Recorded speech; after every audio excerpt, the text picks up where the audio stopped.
2012 সালে পাকিস্তানের সাথে যখন বাংলাদেশ এশিয়া কাপের ফাইনালে 2 রানে হারছিল, তখন থেকে আসলে মনে হইতেছিল যে না, বাংলাদেশের ক্রিকেটের যে উন্নতির গ্রাফটা সেটা আসলে আস্তে আস্তে উপরের দিকে উঠতেছে।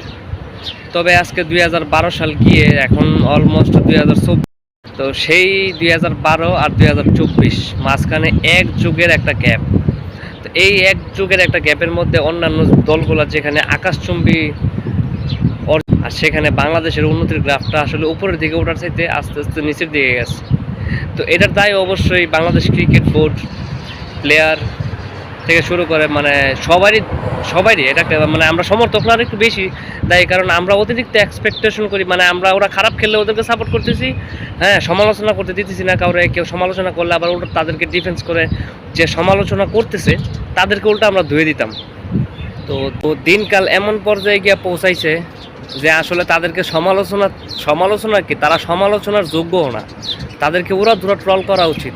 ঠিক আছে, তারা মানে আমেরিকা গেছে T20 বিশ্বকাপ খেলার জন্য, তারা ওইখানে গিয়ে বিশ্বকাপের প্রস্তুতি বাদে সব কিছুই করে বেড়াইতেছে, ধর্মীয় অনুষ্ঠানে যাইতেছে, প্রোগ্রামে যাইতেছে, বারবিকিউ পার্টি করতেছে, মানে কি একটা অবস্থা। অন্যান্য টিমগুলো যেখানে অনুশীলন করতেছে, মানে ঐচ্ছিক অনুশীলন পর্যন্ত ওরা করতেছে, ছাড়তেছে না। আর আমাদের টিমের প্লেয়াররা অনুশীলন করবে দূরের কথা, তারা ওইখানে ট্যুর দিতে গেছে লাগতেছে, এমন একটা অবস্থা। হ্যাঁ, সেখানে গিয়ে তারা পার্টি করে বেড়াইতেছে। তো এই দল থেকে যে আমরা ভালো কিছু এক্সপেকটেশন করব, সেটার আসলে আশা নাই। এই বিশ্বকাপের মধ্যে আমার মনে হইতেছে যে বাংলাদেশ ক্রিকেট ইতিহাসের সবচেয়ে বাজে বিশ্বকাপ হবে এইটা। অবশ্য গত ওয়ানডে বিশ্বকাপটা তো সবচেয়ে বাজে ছিলই, হয়তো এটাতেও ছাড়া যেতে পারে আর কি। তো এখন দেখা যাক বাংলাদেশ কী করে, আর তাদের যে উন্নতির লেভেল দিন দিন নিচে যাইতেছে সেটা কি উপরে উঠাইতে পারে কি না। আর এর দায় অবশ্যই আমাদের, আমরা সমর্থক হিসেবে তাদেরকে অতিরিক্ত সাপোর্ট করছি। আর সেই সাপোর্টের 100%-এর 10% ওরা আমাদেরকে দিতে পারে নাই। দ্যাটস ওয়াই তারা এখন ভাবতেছে যে আমরা তো সেটেল হয়ে গেছি, হ্যাঁ, লাইফ সেটেল।